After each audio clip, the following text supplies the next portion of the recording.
And then COVID came, right? So we were selling our meal kits at Lena Park. The next week, I remember we're standing around outside, we're at our table, and it's probably like March 10th or something. And we're just like, nobody's here. Something's not right, you know? And then, of course, 2 days later, the entire world shut down. And so I ended up actually being home. I'm from Long Island. I went home because there was nothing happening. Nobody knew what was going on, you know, end of March. And we sent an email to the kitchen that we worked at, a Commonwealth Kitchen, a shared space kitchen, and kind of said, hey, what's happening? You know, because we're thinking this is a huge challenge. And I remember going home on Long Island in the suburbs, going to the grocery store and just seeing walls and walls of empty shelves. I literally could not find any meat. I could not find like any canned things, pastas, oatmeal. My sister was like, why did you bring me this like quinoa breakfast cereal? I was like, there's no oatmeal. And at the same time, all of these commercial suppliers, all of these distributors are sitting there with product backing up on their shelves because all of the restaurants are not open. And I called up Kevin and I was like, Kevin, you know, we have to do something. Like if there is ever a product that is ideal for solving this challenge, for getting food out to folks, for managing the difference between nothing in the grocery store and ample supply from distributors, it's us and what we're doing. And we knew the kitchen was kind of going to open at some point. We didn't know, they didn't know.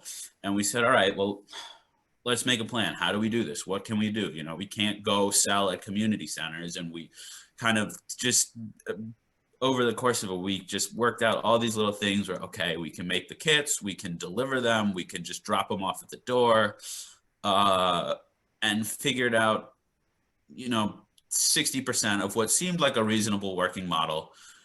And then we got a call from the community center that we were selling at before, Lena Park. And they said, hey, you know, if we wanted to order meal kits from you guys, could you make like 100 kits and bring them to our families? And we said, yeah, you know exactly how to do that. We just figured all these pieces out. And we called up the kitchen. They said, we're going to open back up on April 17th. We're going to pilot this with Fresh Food Generation, great organization, and you guys can be the second ones in the kitchen. And we just kind of came back to Boston and hit the ground running.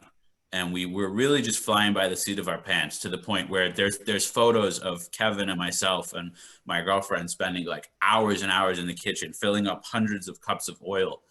And it was process improvement. Night a couple of nights. Yeah, it was late. And it was just process improvement in action. And it was just every week we said, okay, these were the challenges. This is how we can do it. What were the barriers? How can we streamline this? And we came up with like, okay, we can pour the oil by putting it in these cups, and we could do this, and we can make it more like an assembly line, and we can get these carts and go in circles and fill up these boxes. And we were able to, you know, get these 100 kits out. And they said, well, you think you could do this every week? We said, yeah, sure. So we kept doing.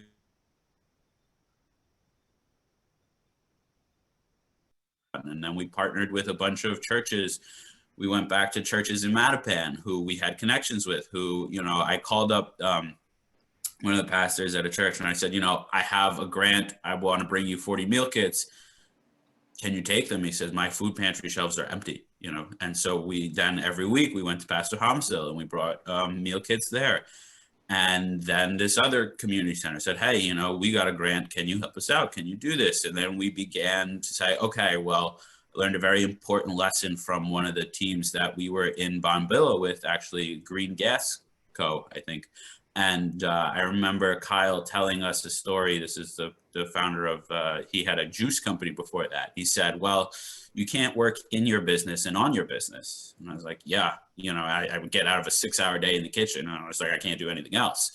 So then we said, okay, well, let's hire some people. Let's bring in some people from the community and they can start to work in the kitchen. And then we can start to make more partnerships and apply for more grants.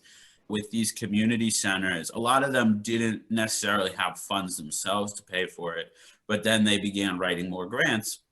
to get funding for us to keep serving that. And I actually just got an email from one of those community centers saying like, hey, can you do 10 weeks of 100 meal kits a week for us starting in March? And I was like, yeah, sure. And here's a great story that ties these pieces together. So the person who reached out to me from this community center, I know her because she was the director of the youth program at the farmers market in Mattapan. And she's in a different community with a different group now, but she says, oh, I know Dan, I know EatWell, they do good work. Let's work with them. And so putting that time in at the start is really critical.